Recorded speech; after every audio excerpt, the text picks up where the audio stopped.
मेरे आत्मविश्वास में इतनी कमी आ गई है, हर वक्त एक उदासी और निराशा का भाव है कि खुद पर यकीन रखो।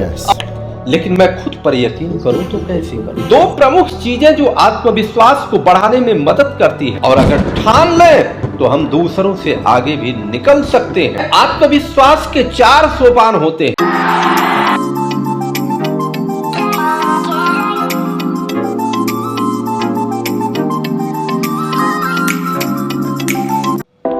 डॉक्टर एपीजे अब्दुल कलाम साहब से एक व्यक्ति ने प्रश्न पूछा, मेल के माध्यम से। बहुत लंबा चौड़ा प्रश्न था।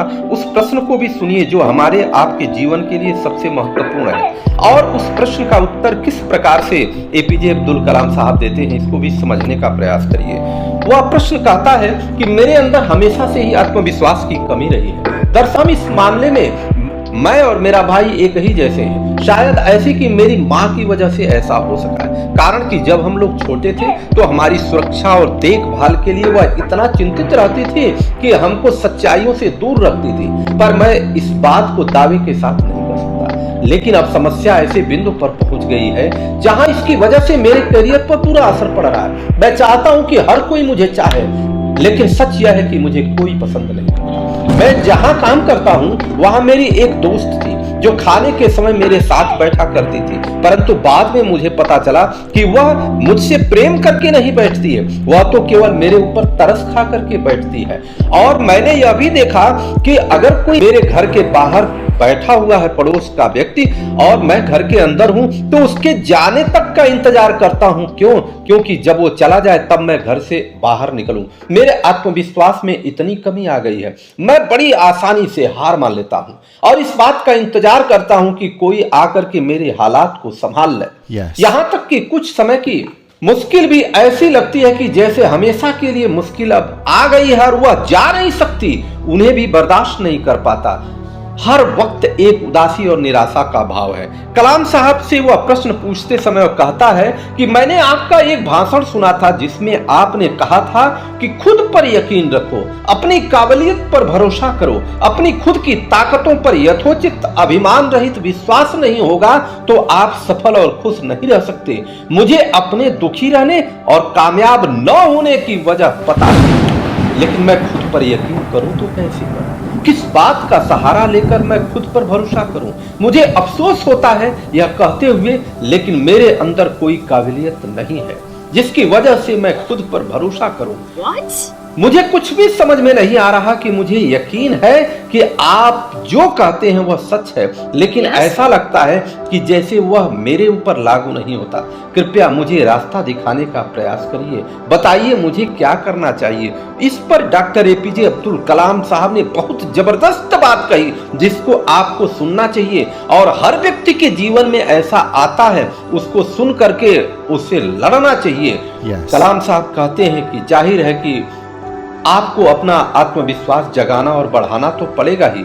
हम सभी आत्मविश्वास से भरपूर व्यक्तियों को पसंद करते हैं। कोई भी व्यक्ति ऐसा नहीं है कि जो आत्मविश्वास से हीन व्यक्ति को पसंद करता हो। चाहे वह ऐसा व्यक्ति हो कि जो बढ़िया वक्ता हो उसे ही लोग पसंद करते हैं, या कोई अच्छा डॉक्टर हो, इंजीनियर हो, उसे ही लोग पसंद करते हैं। दरअसल आत्मविश्वास जीवन के हर एक पहलू के लिए जरूरी है, फिर भी कितने ही लोग इसके जद्दोजहद करते रहते हैं। अफसोस है कि आपके लिए यह एक कुचक्र बन गया है, क्योंकि अपने अंदर का आत्मविश्वास की कमी के चलते आपको सफल होने में दिक्कत हो रही है, और सफलता न मिलने के कारण आप अपना रहा सहा आत्मविश्वास भी खो दे रहे हैं। अब आप पाएंगे कि जीवन के किसी भी क्षेत्र में लोग किसी ऐसे काम से जुड़ने से पीछे हट जाते हैं जिसको बात करने वाले के अंदर घबराहट हो, हिचकिचाहट हो। अर्थात आपके अंदर अगर घबराहट, हिचकिचाहट होगी तो आपसे लोग दूर भागना प्रारंभ कर देंगे।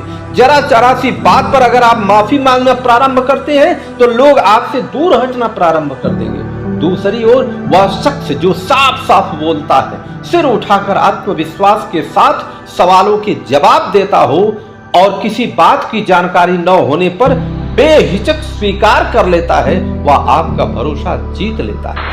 आत्मविश्वास से भरे लोगों को देखकर दूसरों के मन में भरोसा पैदा होता है, चाहे वह उनके श्रोता हो, सहकर्मी हो, सहपाठी हो, अधिकारी हो या कोई भी हो।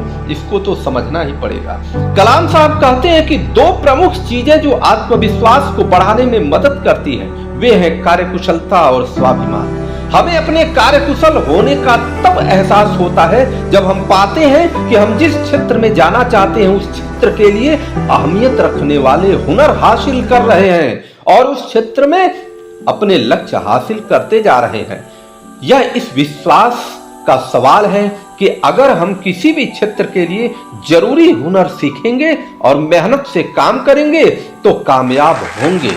और यही यह विश्वास जो लोगों को कठिन चुनौतियां स्वीकार करने और बाधाएं पैदा होने पर उससे डटे रहने को प्रेरित करता है। यह बात स्वाभिमान से कुछ मिलता जुलता है, जिसे हम सामान्य तौर पर यह मान सकते हैं कि हमारे जीवन में जो कुछ चल रहा है वह हमारे काबू में है। इसके साथ ही यह इस पर भी निर्भर करता है कि हम अच्छे व्यवहार और भलाई के रास्ते पर चलते हुए जो कुछ करते हैं उसे करने में कितने निपुण हैं, कितने सक्षम हैं। और अगर ठान लें तो हम दूसरों से आगे भी निकल सकते हैं। कलाम साहब कहते हैं आत्मविश्वास के 4 सोपान होते हैं। पहला, अपना लक्ष्य निर्धारित करें, लक्ष्य को पक्का करिए। दूसरा, लक्ष्य की दिशा में कदम उठा लीजिए। और तीसरा, तेजी से लक्ष्य की ओर बढ़ते जाएं। चौथा, जिस लक्ष्य को निर्धारित किए हैं उसके लिए काम काम काम 24 घंटा केवल उसके लिए समाहित हो जाइए। लक्ष्य की प्राप्ति निश्चित होगी। आत्मविश्वास आपका बढ़ करके ऊपर आकर के आपके सामने खड़ा होगा। पहले, अब लक्ष्य निर्धारण यह सबसे जरूरी काम है जिसे सीखकर आप अपना आत्मविश्वास बढ़ा सकते हैं। यह सबसे बड़ी बात है कि इसे सीखा जा सकता है। जिस क्षेत्र में आप अपना काम करना चाहते हैं उसमें अपने लिए लक्ष्य निर्धारित करें और लक्ष्य तक पहुंचने के लिए काम में जुट जाएं। इससे सफलता प्राप्ति के लिए जीवन पर्यंत चलने वाली प्रक्रिया शुरू हो जाएगी और आपको दूसरों के साथ काम करने के लिए आत्मबल मिलेगा। आगे हम आप लोगों से बात करेंगे कि सपनों का क्या महत्व होता है, किस प्रकार से आप सपने निर्धारित करते हैं और सपने निर्धारित करके आगे बढ़ सकते हैं।